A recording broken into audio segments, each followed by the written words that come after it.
Pertama, kita pastikan Linux Ubuntu kita merupakan versi yang paling baru.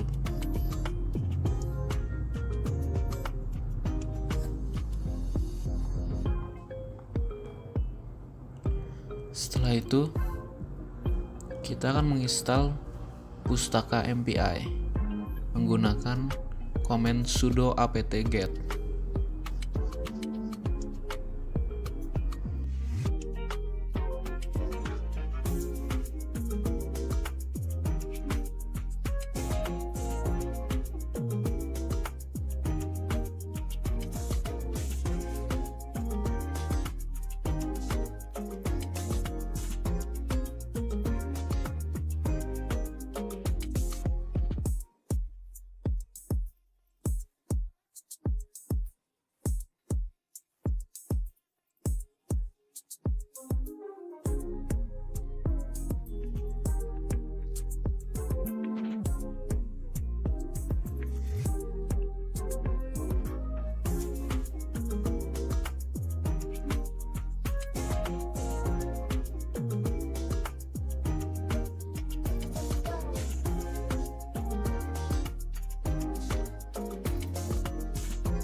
Setelah semuanya telah terinstall, kita akan mengecek versi dari MPI tersebut menggunakan komen mpi run -v.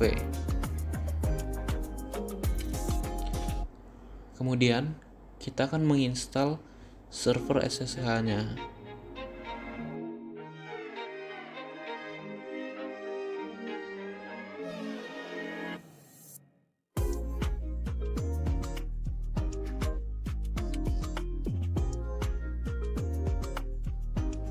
Setelah itu, kita akan mengecek apakah SSH sudah aktif atau belum menggunakan komen sudo systemctl status SSH.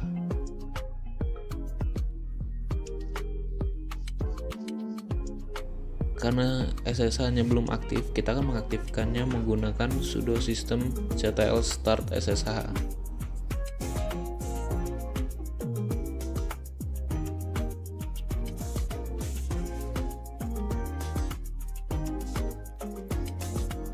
Pastikan SSH menyala otomatis saat kita boot komputer kita.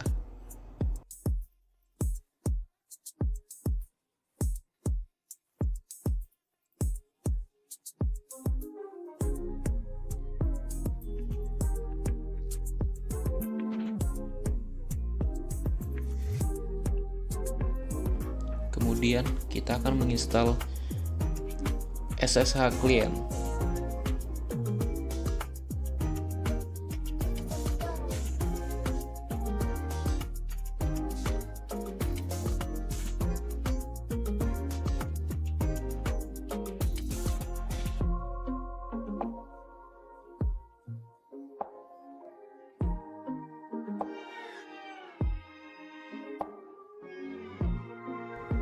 Setelah terinstall, kita akan mengecek apakah firewall menyala.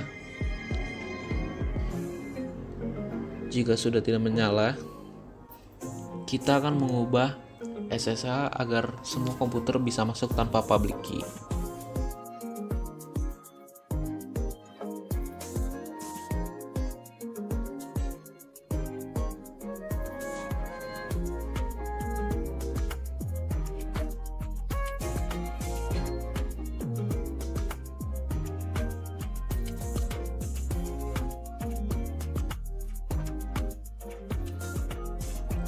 Di sini kita akan mengubah password authentication-nya menjadi yes.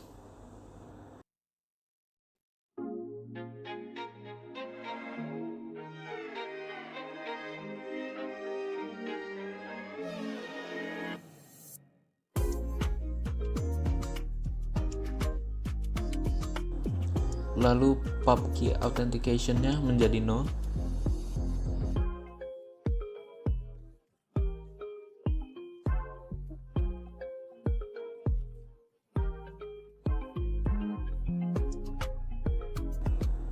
Terakhir, permit root login menjadi yes.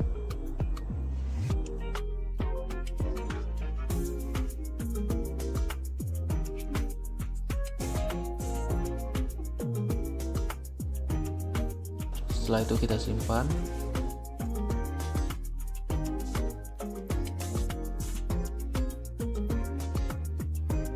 Kemudian kita akan merestart SSH-nya.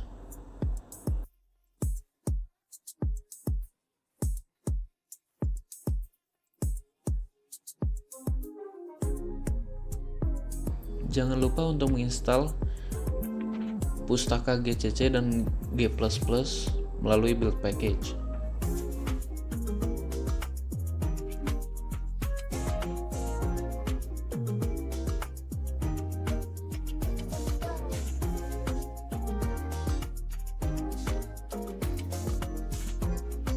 Kemudian kita pastikan jika GCC dan G++-nya sudah terinstall.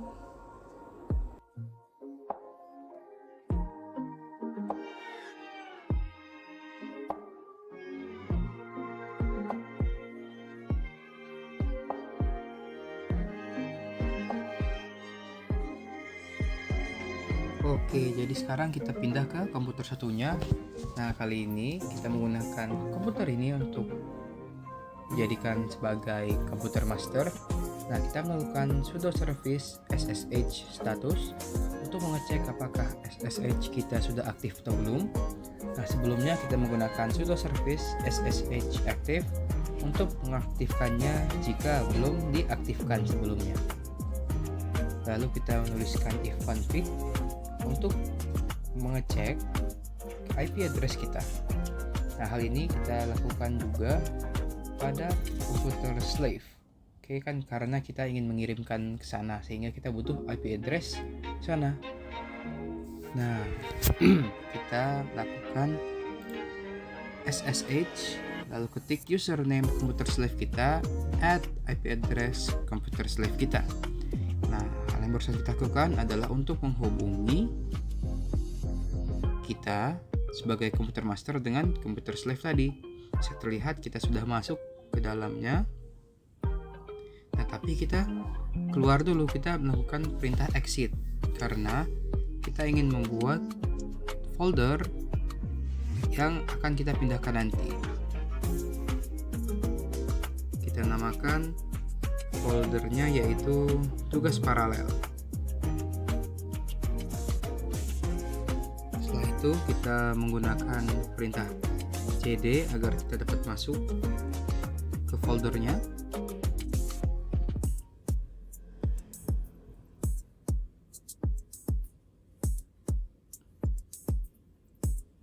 Nah, sebelum kita lanjutkan, kita ke files dulu untuk memindahkan test.cpp ke dalam folder yang telah kita buat.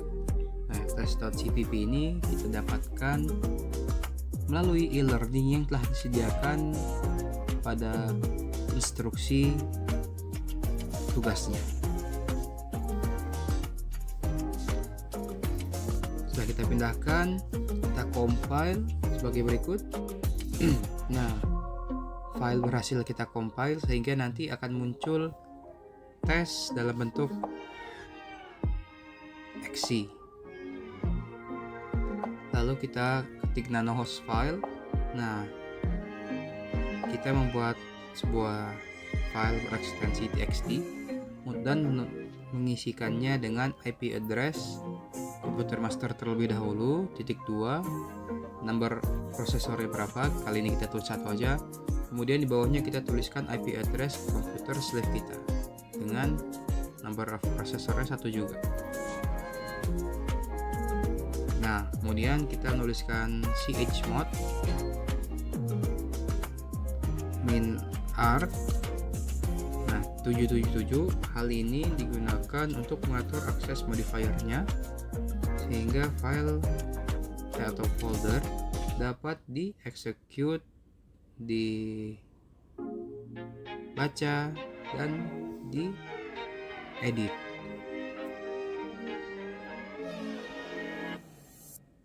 Nah, kita menggunakan perintah scp -r dan kita tuliskan folder yang telah kita buat tadi untuk memindahkannya ke komputer slave. Nah, kita tuliskan lagi tadi tujuannya, yaitu username slave kita at IP address computer slave.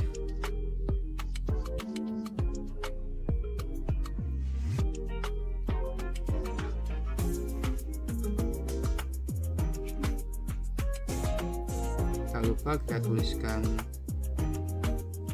home-nya dan seterusnya, karena ini untuk sebagai tempat spesifiknya kita ingin memindahkan folder tugas paralel ini kemana.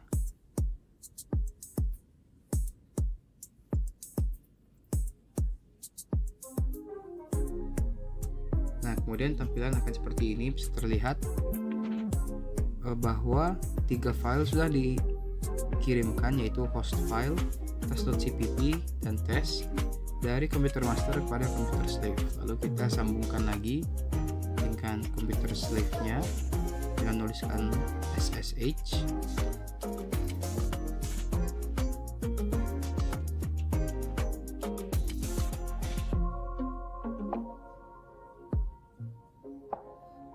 Nah, setelah itu kita berhasil terhubung dengan komputer slave kita.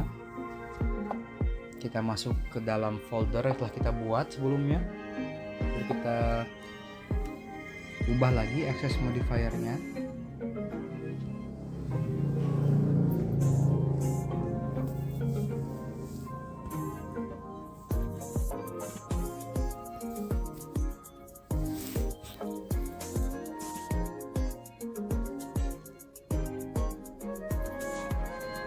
Setelah kita ubah access modifiernya, kita jalankan menggunakan mpi run. Nah, pada instruksi mpi run ini ada npid, itu disebut, itu berarti number of processor. Nah, kali ini kita 2 karena kita menggunakan 2 komputer untuk menjalankan instruksi tes tadi. Kita juga menggunakan host file yang telah kita buat sebelumnya. Nah, namun hasil percobaan kami tidak berjalan dengan baik karena perintah yang seharusnya berjalan lancar malah stuck, sehingga kami mencari solusi lain, yaitu dengan cara mengubah host file tadi, sehingga isi host filenya tersebut hanya komputer slave kita saja. Nah, bisa terlihat hasil berjalan dengan baik. Nah, sekian, terima kasih.